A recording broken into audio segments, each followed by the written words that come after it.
Hello दोस्तों। आइए आज हम देखते हैं एक स्टीम आयरन जो हमें कंप्लेंट आई है इसमें कि इसमें स्टीम नहीं आ रही है, यानी भाप नहीं आ रही है। प्रेस गर्म तो हो रही है लेकिन भाप नहीं आ रही। तो हम इसको बताते हैं कैसे स्टेप बाय स्टेप इसको बनाना है।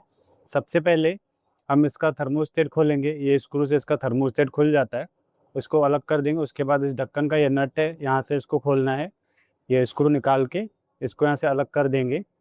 देखिए ये निकल चुका है। इसके बाद यहाँ पर एक नट लगाया हुआ है जो हमें निकालना है, जिससे स्टील की जो ऊपर कवर दिख रही है वो भी खुल जाएगी। इसको निकाल देते हैं। ये 3 पार्ट हैं, तीनों चीज़ों को अलग करना है।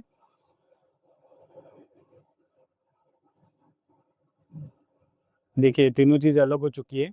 अब इसमें 10 नट लगे हुए हैं। हमें इनके लिए एक एलन की पाना लगता है जो 5 mm का रहता है। इसके मदद से इसके पाँचों 10 नट खोल देंगे।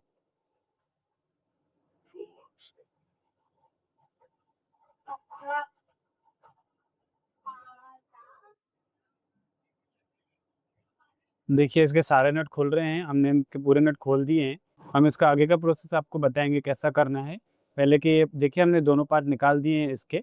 और ये जो आप अभी हम आपको दिखा रहे हैं, ये 2 होल हैं जिसमें कचरा फँस जाता है, जिसकी वजह से स्टीम वहाँ से सामने की तरफ नहीं आती है और नीचे से भाप बाहर नहीं निकलती है। ये दोनों होल जो आप देख पा रहे हैं ये पूरे ब्लॉक हैं। तो किसी छोटे से पेचकस की मदद से इसको पेचकस घुमाते हुए अंदर करेंगे ताकि जो उसमें कचरा फँसा हुआ है वो पूरा क्लीन हो जाए।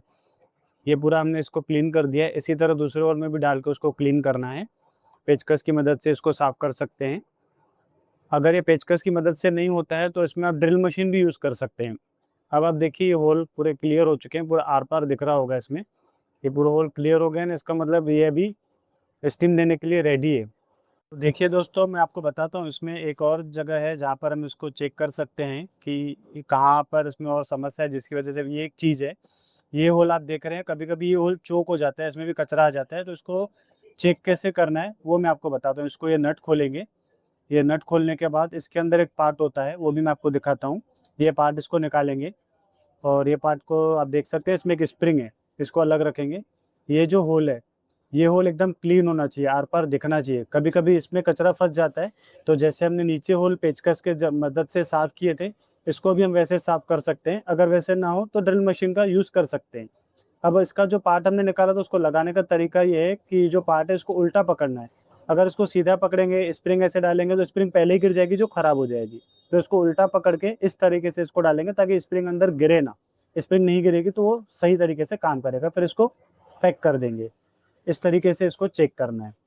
हमने इसके नट बहुत अच्छे से लगा दिए हैं और ये बात ध्यान रहे कि नट पूरे अच्छे से टाइट करने हैं। प्रॉपर ताकत लगा के टाइट कीजिए, वरना ऐसा होता है कि कई बार स्टीम जो है वो लीक होके हाथ में आती है, हाथ जलते हैं। तो इसको अच्छे से टाइट कर लीजिए फुल प्रेशर के साथ। इसके बाद इनके जो 3 कवर निकाले थे हमने, एक स्टील कवर, एक प्लास्टिक कवर और उसके ऊपर एक स्विच, जिस तरह निकालते हैं उसी तरह इसको वापस पैक कर देना है। अब हमारी आयरन पूरे तरीके से फिट हो चुकी है, पैक हो चुकी है। अब हम आपको चेक करके दिखाते हैं कि इसमें कैसे काम कर रही है। जो इसकी प्रॉब्लम थी स्टीम नहीं आने की, वो हमने सॉल्व कर दी है। अभी हम आपको ये चेक करके भी दिखा देते हैं।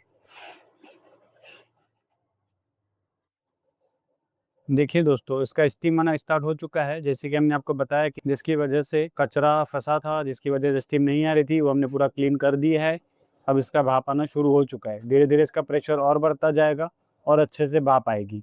इसी तरह की और अधिक जानकारी के लिए आप हमारे चैनल को सब्सक्राइब कर सकते हैं। हमारे कमेंट बॉक्स में कमेंट्स करके आप हमसे बात कर सकते हैं। हमारा कॉन्टैक्ट नंबर भी इसमें दिया गया है, आप उस पे भी व्हाट्सएप के ज़रिए हमसे बात कर सकते हैं। ऐसी प्रेस के कुछ भी पार्ट्स अगर आपको चाहिए तो आप हमारे व्हाट्सएप नंबर पे कॉन्टैक्ट करके हमें ऑर्डर दे सकते हैं। धन्यवाद।